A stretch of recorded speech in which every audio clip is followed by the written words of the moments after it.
तो एक आम सी भूत की कहानी को इतना ज्यादा डरावना क्या बना देता है? आज हम एक ऐसी ही कहानी के अंदर उतरेंगे, एक मनोवैज्ञानिक डरावनी कहानी, और ये समझेंगे कि कैसे डर सिर्फ भूत प्रेत से नहीं, बल्कि हमारे अपने दिमाग से पैदा होता है। कहानी की शुरुआत होती है इस एक लाइन से। और सच कहूं तो ये लाइन सुनते ही एक अजीब सी बेचैनी होने लगती है ना, क्योंकि हम सब अपने शहरों में ऐसी बदनाम जगहों के बारे में जानते हैं जिनका नाम लेते ही मन में एक खौफ सा बैठ जाता है। तो कहानी शुरू होती है एक बिल्कुल नॉर्मल रात से। सब कुछ ठीक ठाक लग रहा है, लेकिन बस कुछ ही देर में माहौल पूरी तरह से बदलने वाला है। और ये देखिए कितनी जल्दी सब कुछ बदल गया। मतलब बस 15-20 मिनट के अंदर शहर की चहल पहल और रोशनी से निकलकर एक सुनसान अंधेरी सड़क पर वो जो एक सेफ्टी वाली फीलिंग होती है ना, वो पूरी तरह से गायब हो चुकी है। अब कहानी का सेटअप देखिए। ये सब चीजें डरावनी कहानियों में अक्सर इस्तेमाल होती हैं, और इसका एक कारण है। एक अकेला खुला मेडिकल स्टोर, एक बड़ा सा इमली का पेड़ और एक ऊंची पत्थर की दीवार। अभी तक कुछ हुआ नहीं है, लेकिन माहौल ऐसा बना दिया गया है कि अकेलेपन और बेचैनी का एहसास पहले से ही होने लगता है। और अब कहानी का वो हिस्सा शुरू होता है जहां असल खेल खेला जाएगा।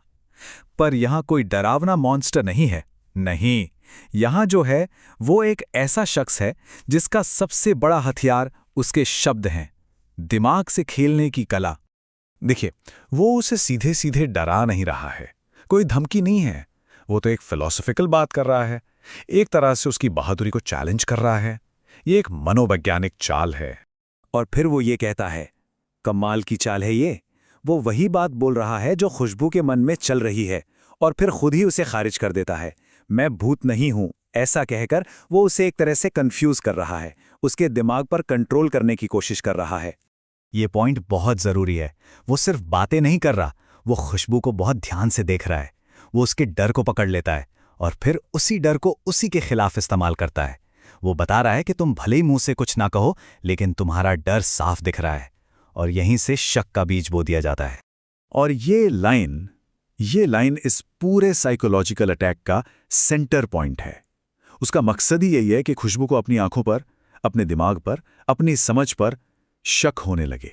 तो अब तक तो खेल सिर्फ बातों का था, लेकिन अब कहानी उस मोड़ पर आती है जहां वो रहस्यमयी आदमी खुशबू की हकीकत को ही तोड़ना मरोड़ना शुरू कर देता है।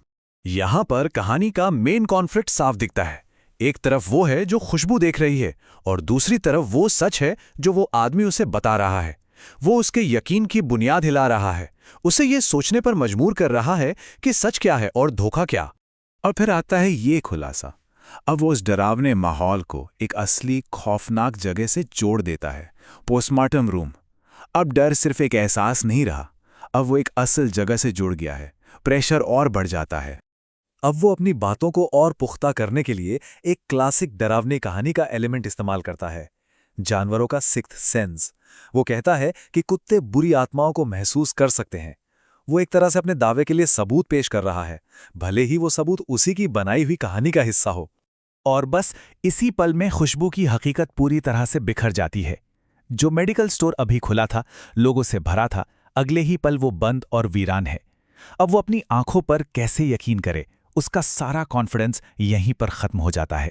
तो खुशबू के दिमाग को पूरी तरह से तोड़ने के बाद अब कहानी उस पॉइंट पर पहुंचती है जो उसके सबसे बड़े डर को सच साबित कर देगी। और फिर ये फोन कॉल आता है, असली मनीषा का। ये वो पल है जब दिमागी खेल खत्म होता है और अलौकिक सच सामने आ जाता है। अब किसी भी शक की कोई गुंजाइश नहीं बची। बस ये एक सवाल, तो फिर मेरे पीछे कौन बैठा था? और इसी एक सवाल में पूरी कहानी का खौफ छिपा है। ये सवाल सिर्फ खुशबू को नहीं, बल्कि हम सबको उस नामुमकिन सच का सामना करने पर मजबूर कर देता है। ये सदमा इतना बड़ा था कि उसका शरीर उसे झेल नहीं पाया। उसका बेहोश हो जाना दिखाता है कि वो दिमागी हमला कितना सफल था। मतलब उसके दिमाग और शरीर दोनों ने हार मान ली थी। लेकिन कहानी यहां खत्म नहीं होती। असल में कहानी का सबसे खौफनाक हिस्सा तो अब शुरू होता है। ये बताता है कि वो डरावना अनुभव वहीं सड़क पर खत्म नहीं हुआ, वो तो अपने शिकार का पीछा कर रहा है। अब अस्पताल में होश में आने के बाद पहेली के सारे टुकड़े जुड़ने लगते हैं। उस आदमी का दीवार के आर पार चले जाना, इमली के पेड़ के बारे में मनीषा की बात और कुत्तों के रोने का मतलब सब कुछ एक भयानक तस्वीर बना रहा है। और फिर अखबार में छपी ये खबर, ये आखिरी सबूत है। इससे उस भूत की पहचान और वो वहां क्यों था, सब कुछ साफ हो जाता है। एक डरावनी अंतिम पुष्टि। मतलब बचने का कोई रास्ता नहीं है। वो आत्मा उसका पीछा करते हुए अस्पताल तक पहुंच गई है। ये इस बात का सबूत है कि शिकार पूरा हो चुका है और खुशबू ही उसका निशाना थी। और फिर उसे बाहर से कुत्तों के रोने की आवाज आती है। याद है उस आदमी ने क्या कहा था? ये वही हो रहा है। उस भूत के बनाए नियमों के हिसाब से ही अब खुशबू की किस्मत तय हो रही है। कहानी का अंत किसी चमत्कार से नहीं होता। अंत होता है उस खौफनाक सच्चाई के साथ कि भूत अपना शिकार लेने आ गया है और ये कहानी अपने पीछे बस एक सवाल छोड़ जाती है। क्या होता है जब डर खुद मौत बनकर दरवाजे पर